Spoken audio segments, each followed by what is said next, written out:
आता तुमचे मुलं जर गोड शेंगदाणे खात असेल तर खूपच चांगलं, आणि मग नाही खात असेल, माझी निर्मयी तर बिलकुल खात नाही. म्हणजे पोहे जरी बनवले ना तरी त्यामधला सुद्धा ती शेंगदाणा काढून ठेवते. आता यामध्ये ना काही काही थोडेसे खराब असे शेंगदाणे आहे, ते आधी बघून घेते. आणि अर्धा किलो शेंगदाणे आणले होते, त्यामध्ये अर्धेच घेते. पावभर याचे मी लाडू बनवत आहे आज. गूळ आणि शेंगदाण्याचे लाडू. ड्रायफ्रूट्स वगैरे टाकत नाही, कारण बदाम जे आहे ते मी भिजत घालून देतेच, आणि काजू असो किंवा बाकी काही सध्या टाकत नाही. आता शेंगदाणे आणि गुळाचेच लाडू बनवायचा विचार केला आहे, म्हणून आता शेंगदाणे जे आहे ते भाजून घेते. आणि म्हणजे कसं बनवून राहिले ना लाडू, तर रोज सकाळी एक जबरदस्तीने जरी दिला तर ती शाळेमध्ये खाऊन जाईल, म्हणून त्याच उद्देशाने मी बनवत आहे. नाहीतर खरंच मुलं आजकाल ना काही खात नाही, त्यांना फळं वगैरे काही पाहिजे राहत नाही. मग बाकी गोष्टींची काळजी जी आहे ते आता आपल्यालाच घ्यावं लागेल. तर चला, हे शेंगदाणे जे आहे थोडे साफ करून घेते, पाकडून घेते. आणि पावभर शेंगदाणे आणि पावभर गूळ असं प्रमाण ठेवणार आहे. आणि एकदम साधी सोपं आहे, तुम्ही सुद्धा बनवत असाल तसंच मी सुद्धा बनवणार आहे. फक्त एवढंच की मी तुमच्यासोबत शेअर करणार आहे. चला, अशाच कनेक्ट राहा. तर शेंगदाणे जे आहे एकदम कमी गॅसवर भाजून घ्यायचे आहे, म्हणजे जळणार नाही. आणि कमी गॅसवर छान खरपूस भाजले की 1 ते 1.5 महिना जे आहे लाडू छान राहतात. म्हणून भाजून घ्यायची, खूप जास्त गडबड करायची नाही, घाई करायची नाही. जेव्हा आता बनवायला घेतलेच आहे तर थोडंसं 10-15 मिनटं वेळ देऊन कमी गॅसवर जे आहे छान भाजून घ्यायचे. आणि जळलेही नाही पाहिजे याची काळजी घ्यावं लागेल, कारण जळले तर मग ते शेंगदाण्याची लाडूंची चव जी आहे ती बदलेल.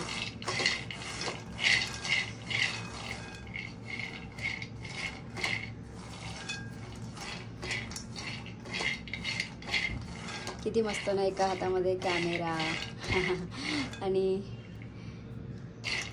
दुसरीकडे मुलांसाठी लाडू.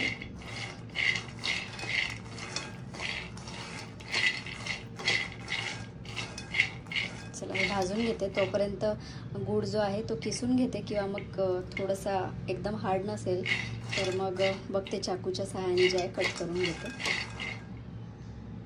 ते जे आहे फिरवून घ्यावंच लागते, म्हणून किसून घ्यायची गरज वाटत नाही. चाकूनी जरी चाकूनीच मी बारीक करून घेते.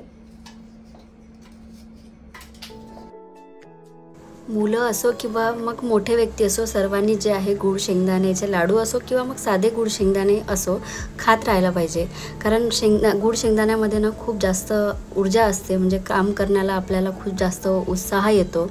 पचनक्रिया जी आहे ते सुधारते, हिमोग्लोबिन वाढते.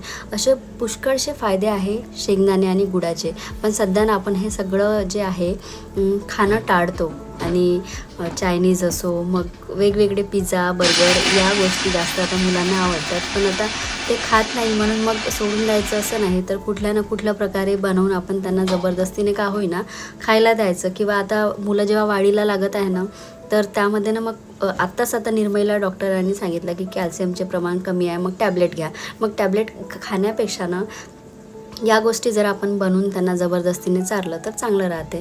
आता इथे मी शेंगदाण्याचे साल वगैरे अजिबात काढली नाही, कारण त्यामध्ये सुद्धा ना भरपूर चांगलेच फायदे आहे, म्हणून साल काढली नाही. आणि थोडंसं मिश्रण जे आहे थोडंसं जाडसर ठेवलं, आणि सेकंड बॅचमध्ये जे मिश्रण लावलं ते थोडंसं बारीक केलं. आणि लाडू वळताना मला अजिबात त्रास झाला नाही, छान वळले गेले. कारण मिक्सरमध्ये जेव्हा आपण लावतो तर शेंगदाणे आणि गुळांचं एकजीव मिश्रण चांगलं होते, आणि मग लाडू वळायला छान होते. तर इथे मी फटाफट जे आहे लाडू वळून घेतले. आणि खरं सांगते, निर्मयीला ना खूप जास्त लाडू आवडले. आधी पोह्यामध्ये शेंगदाणे असो किंवा कुठल्याही उपम्यामध्ये असो ती काढून टाकायची. मग आता इथे ना दिवसामधून 1 किंवा 2 लाडू मी तिला खायला देते, आणि त्याचसोबत निवांतसुद्धा खातो. आता सायंकाळ झाली आहे, दिवाबत्ती वगैरे देवाजवळ झाली आहे.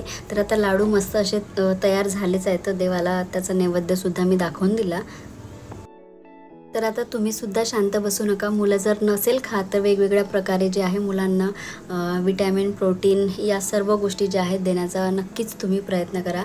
आणि खरं सांगते, लाडू आहे ना 1-1.5 महिना तरी माझ्या टिकेल, पण लाडू कमी प्रमाणात बनवलेले आहे. खरंच मस्त झाले, खूप असे पाहिजे मला तसेच झाले. आणि त्यानंतरनं आता पावसाळा आहे, मला झाडाची प्रचंड आवड आहे, पण इथे जागा नाही आहे आणि आता निवांश लहान आहे, तर मग लक्ष तेवढं देणं होत नाही. नुसते झाड लावल्याने होत नाही, तर त्याची केअरसुद्धा करावी लागते.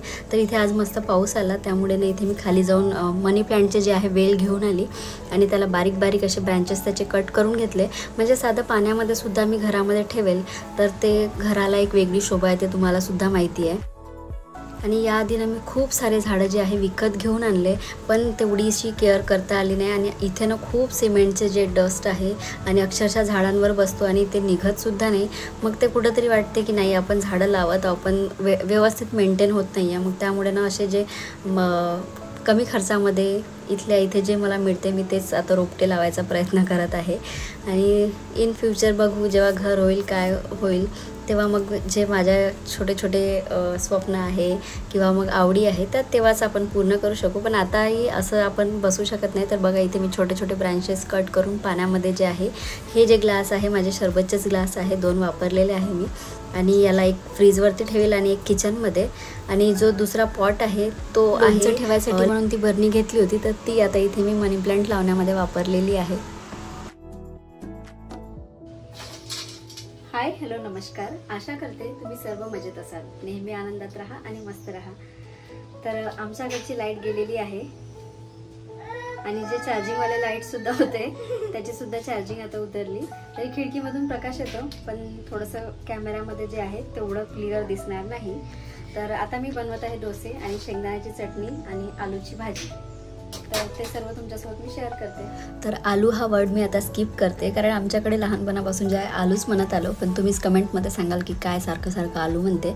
तर इथे मी बटाट्याची चटणी बनवते. बटाटे जे आहे ते आधीच उकळून ठेवले आणि आता इथे तडका देत आहे.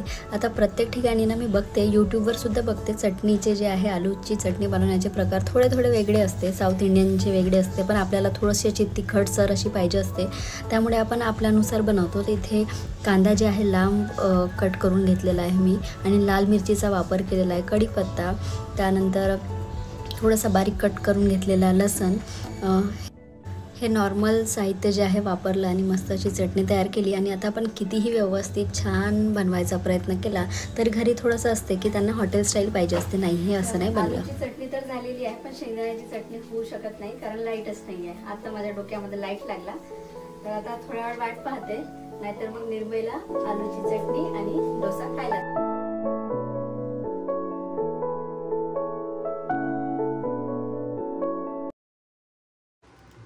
तर डोस्याचं बॅटर बघा किती छान फॉर्मॅट झालं, कारण गरमीचं आहे आत्ता.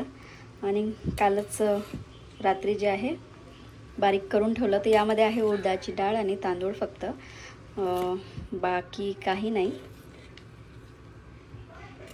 आणि आता घरामध्ये प्रत्येकांना कोणाला थोडासा काय म्हणते नरम आवडतो डोसा आणि निर्मयला थोडासा असा क्रंची आवडतो.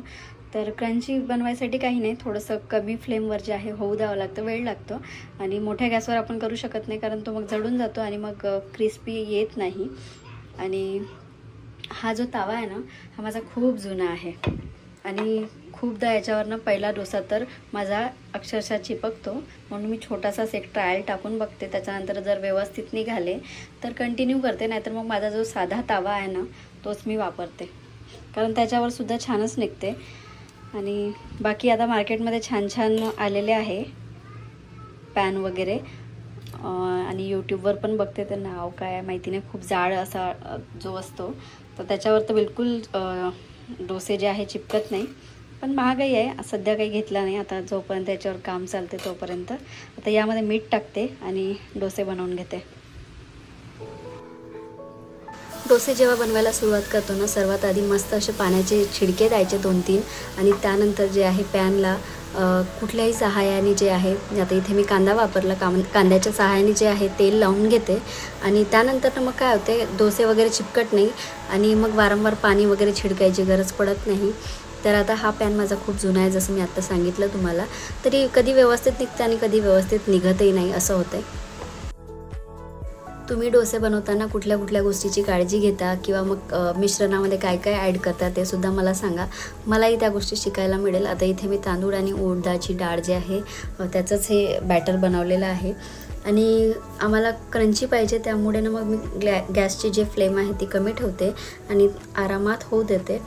आणि ना खरंच डोसे बनवायला खूप जास्त त्रास येतो. मोठा तवा आला तरी मग ते फ्लेम जे आहे इकडे तिकडे साईडला लागत नाही, त्यामुळे छोटेच बनवावे लागते.